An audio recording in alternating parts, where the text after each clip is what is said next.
Empowering communities is a show that delves into the lives of people with foreign or African heritage living in Malta. Among them, there are those who have been forced to migrate, and today I have the privilege of speaking with an expert in trauma. Oyinka Sola Oladipupo is a psychologist with 5 years of experience working with people living or suffering from mental illnesses. She doubles as a mental health first aider and trainer. She will shed light on the psychological impact of forced migration and the pathways to resilience.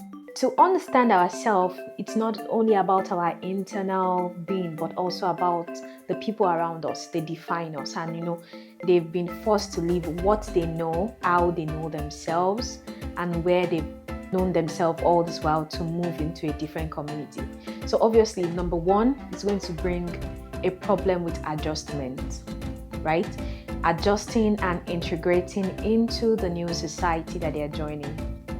Join us as we explore the complex landscape of migration and its effects on individuals, families, and the communities they become part of. Good afternoon, Elwin, and thank you for accepting my invitation. It's always a pleasure to come to whatever you are doing. Thanks a lot. Yes. So, immigration and specifically forced immigration is a hot topic in European societies. And usually what the focus is put on is the effects that it has in the local communities, but very few is said about the impact of people who are being forced to migrate. My first question to you will be, what are the primary psychological and emotional challenges that immigrants may face due to forced migration, and how do these experiences impact their overall well-being and mental health? Yes.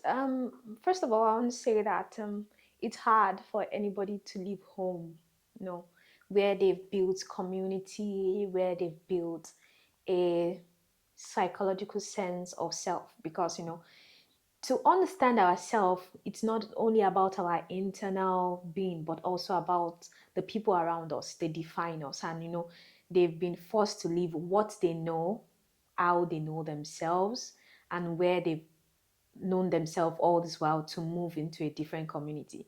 So obviously, number one, it's going to bring a problem with adjustment, right? Adjusting and integrating into the new society that they're joining. So that in itself, because part of the things that we deal with in psychology is adjustment disorder, right? And also what we call separation anxiety disorder. When people separate from what is normal for them, what is safe for them, and they come to a new environment, they will be anxious about it. And because they are anxious, separating from what they know and people they know, it's going to destabilize their mental well-being. It may not be chronic, but to some level, it affects their mental health. Do you understand what I'm saying? So they lack social support. Their family is no more there. And for instance, the African people that grew up in a communal society, right? No, there's nobody to call, nobody to help, nobody to be with them.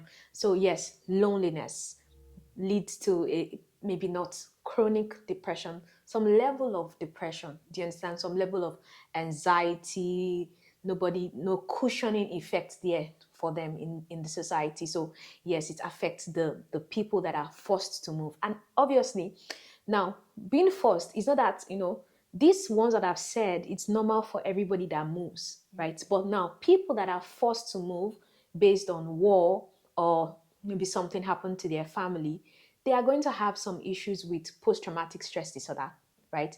Because exposure to war means that they've seen some things, they've heard some things, and they've experienced very gruesome things that will often come up in their memory, right? And so it affects their life. And so if they're coming to a society that also does not help them feel safe, right? This is trauma upon trauma. This is what we call, secondary trauma, right? They already have issues with war now. The society is not safe for them. There's crime and or even poverty, right? So yes. So you separate traumas from those who fled from war to those who decided to go for maybe economical reasons. Yes. These are two Yes, two different yes. Obviously, they are situations. seeking empowerment. They are seeking financial empowerment, right? But the level of the trauma that they have, or the level of the mental health incapacity that they have, is not as much as people that were forced to move, right? Those people, they chose to move, but the people forced to move, they had to leave everything by force, or perhaps they even lost family members, right? So they lost family members on the way, and or friends that they knew, and they died before them. So all these traumatic things cannot be compared to each other. So they already faced this challenge, the challenges, the trauma that you just mentioned because of war and everything that they were forced to live. And then once in the host country, usually what happens is that there is challenges related to the legal status, to access Yes. to education, access to social services, access to many economic opportunity. How do these external factors intersect with the psychological well-being? Obviously, because now there are barriers to integrating with the society. The person is unsure of themselves, uncertainties. Basically, the lay explanation of what anxiety is uncertainty about the future. If a person feels incapacitated, like they don't believe that they have the self-efficacy, the capability to change their life, then obviously it's going to affect their mental health, because they're uncertain about their future. They are going to have high levels of anxiety. So being incapable, seeing that they cannot change the trajectory of their life, will make them have anxiety. And if they have, there's something we call co-occurring disorders in psychology. That means there's already a mental health illness, and another thing happens, a life event happens that causes another mental illness, or another situation happens. So this is a life event to them. They've come to a place that they feel is a safe place, right? A safe haven. But instead of it being a safe haven, it's a place where they cannot move ahead with their life. And because they believe they cannot move ahead with their life, it's going to cause them levels of anxiety. They will be afraid of what the future holds for them, and therefore they would have anxiety. So yes. What can happen? What can be the consequences of all this anxiety put together? Well, anxiety, it's usually, anxiety is like a cyclical, process. Anxiety leads to more anxiety because you feel incapacitated. And because you feel incapacitated, you feel that there are things you cannot change. You become afraid to change things. And because you've become afraid to change things, they become numb for you. And then because they've become numb for you, you again become afraid to change things. That should I oppose the policy, that means I'm an alien or an outsider to this environment, and it does not allow me. And so if I try to put myself in a position to change it, what will happen to me as an individual? Will they ostracize me? Will they say I'm trying to take away the rights of even the people that legally own the country? Do you understand? So people are afraid, basically. So anxiety leads to more anxiety, basically. And that will affect family, because someone who lives with anxiety, someone who ran away from war, and someone who is not then accepted in the host country. I'm thinking of a family with children. I'm thinking of maybe Obviously, addictions, and their daily, all this. yes, because even their daily functioning will be affected, right? Because normally people should have what we call the basic needs of life: food, shelter, safety, before we even call, according to Abraham Maslow's hierarchy, before we come to the place of self-aggrandizement, self-fulfillment. But if the basic things are not fulfilled, nobody's going to be thinking of self-actualization. Do you understand me? And obviously, it will affect the family, right? Because when a person is incapacitated by anxiety, they cannot see beyond themselves, right? And usually when people have anxiety in this present world, anxiety, depression, what they try to do is use drugs. Why am I mentioning depression? Because they are co-occurring. Anybody that has anxiety has depression. The higher the level of anxiety in the person, the higher the depression.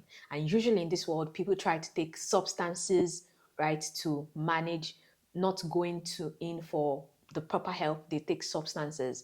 So usually sometimes people with substance induced substance use disorder have anxiety and have depression. So yes, the family will not be balanced anymore. It's going to be a dysfunctional family. That was brilliantly said. And as an expert in the field, what are some of the effective strategies or intervention that can help immigrants in Malta, for example, cope with trauma associated with forced migration? I believe, first of all, right, there has to be advocacy, mental health advocacy in itself, right?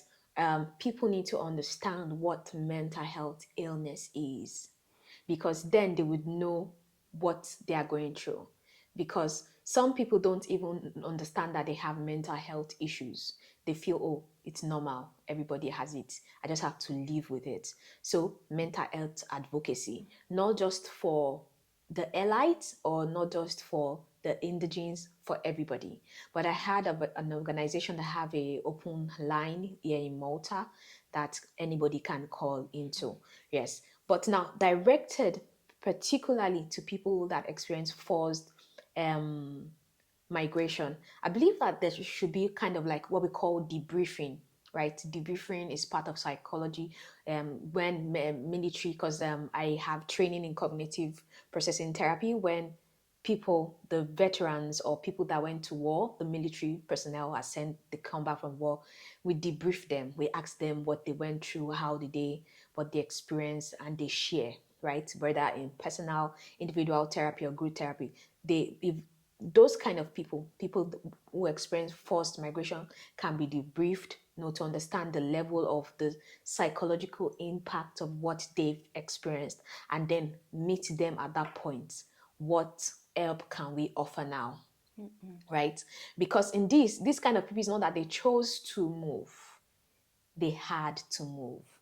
And because they had to move, our human part should be willing to help them, you understand, to overcome what they've experienced, because we don't know what it is, but we know that it is going to be very bad. It should have been very bad for them to run away from that experience, because it is running away. No human being in a safe place will live where they are safe, except it's not safe for them, right? I have read some, not much, but something about the fact that some people who were forced to migrate tend not to accept that they are suffering from trauma, and that becomes difficult for them to seek help.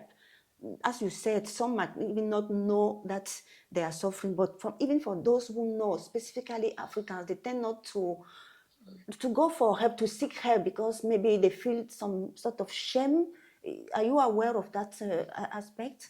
Well, I am not actually. This is news to me. But obviously, this community is different from the community I'm well well exposed to. What I know, I would not say rather that it is because of the African factor. I would rather say that it is because maybe they're afraid that they may not be given or job opportunities here if they realize they have mental illness. Maybe they'll be paid lesser, because I come from Nigeria, and right now we can say mental health is a booming business. People have made it business in Nigeria. So there are apps created to access therapy online. And there are many people that even some don't have no trained in psychology. They are calling themselves psychologists because they know now that mental health is booming. So I would rather say that maybe people are afraid of what they may be tagged that in this society, or the opportunities they will not get if they come out. No. So for someone then who maybe is not going to seek help, how can they build their resilience? Well, resilience in itself, the definition of resilience in itself is it has to come from inside of you. It's not an outside factor, right? When we do therapy, we talk about the positive factors. Negative factors or risk factors are factors in the environment or even genetics, which is within you, that can result to you having a mental illness. But one positive factor is resilience. That means you believe in yourself and you are dogged about what you want and you have grit. You will hold on to the last point. And so in fact, I would say people with resilience in itself, they would have no traumatic life events happen to them, and what it will not lead to mental illness for them, But right? are you saying that resilience is something that is by nature to some It people and, and, it's and not about natural, it's a choice. I choose to move on. I choose to hold on. I choose to bounce back. Resilience is one's personal capacity to bounce back. Understand also that people that eventually come to having mental illness, right? It's also about internal factors as much as external factors. Internal factors, of we call something the locus of control. If a person feels that they don't have control over what is happening to them, if they believe that the things happening to them, the people outside or the things, the life events have more control over them than the control they have, they are more likely to have mental illness. If they don't believe that they have the capacity to cope in the situation that they're going through, they would have mental illness. Genetics, they are predisposed to it. So in itself, right, it's not one factor in itself that leads to mental illness. It is rather many factors that come together in an intricate way that leads to mental illness. However, resilience, right, in spite of being born in a by a person that has schizophrenia, right? People have genetical predisposition to schizophrenia, and then they know that they are predisposed. They may choose to say, this is the lifestyle I want, but if I eventually have it, I'm going to use drugs, right? I'm going to believe that these drugs are working and I'm going to do my work. Others will say, I give myself to whatever is happening. Okay, they have schizophrenia in my family. I'm not going to use drugs. Right? Do you understand me? So this is two people existing in the same environment, but making a choice. One makes a choice for themselves to continue to live their life in spite of whatever happens. Another makes a choice to leave it however it happens to them. So that is how best I can explain resilience. so thank you very much. This program is about empowerment and community support as a key themes of our show. Talking about now immigrants who are already settled in a country, in a host country, whichever country it is. So how can local communities play a role in helping them to overcome trauma apart from specialists? I mentioned first about mental advocacy. Usually, debriefing is not done by the therapist, right? The point of debriefing is just like people with mental health first aiders. They just know that these are the signs. They are seeking for the signs in the group therapy as people are talking, and then they then say, "Okay, I think you need to see a therapist." So that really works. It doesn't need to be done by a therapy. But Yeah. are you saying that local communities should maybe take some training to identify a trauma? Yes, Yes. yes. So local the local councils among the migrants can be taught and empowered, given training on, okay, these are the signs to look for, right? I can set a scenario. When I was working back in Nigeria and I got to the school, I was working as a clinical psychologist. I identified, because I was told part of the things I had to do was reduce drastically the number of suicidal attempts, because that time every day there will be a student that took striker or something like that. It's a liquid that is very poisonous, usually used to kill snake and stuff, but students were taking it.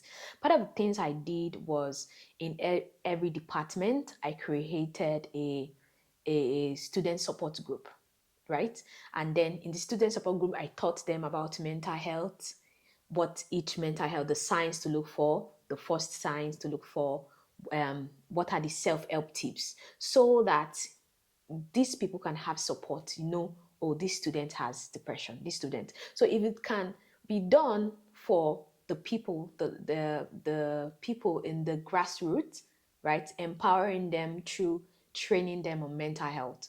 Okay, this is what depression, the warning signs, because first of all it becomes is a warning sign, then become a sign and symptom, right? Yes, so these are what the warning signs are. This is signs and symptoms. This is what you can do for the person. This is how, basically training the community on mental health first aid. Yes, it's going to go a long way. Thank you very much, Oyinka, for sharing these important points. There's a lot that can be said, and we have covered really most of the issues that we encounter as working with being part of the migrant community. So, where can anyone find you if someone needs to know a little bit more about mental health? My email is okwemilawal@2013@gmail.com. You can speak to me there, and then I'll also give you my phone number in case you want me to speak to your mental health. Because the truth is that mental health is as important as physical health, right? It's this way. Mental health illness can lead to physical health issues, and physical health issues can lead to mental health issues. So we must be people that are concerned about both. We must take it deliberately to live life that is full and rich, and improve our quality of life. We must focus on mental health, right, as a community and as a people. Thank you very much, Oyin. Yeah, you're welcome.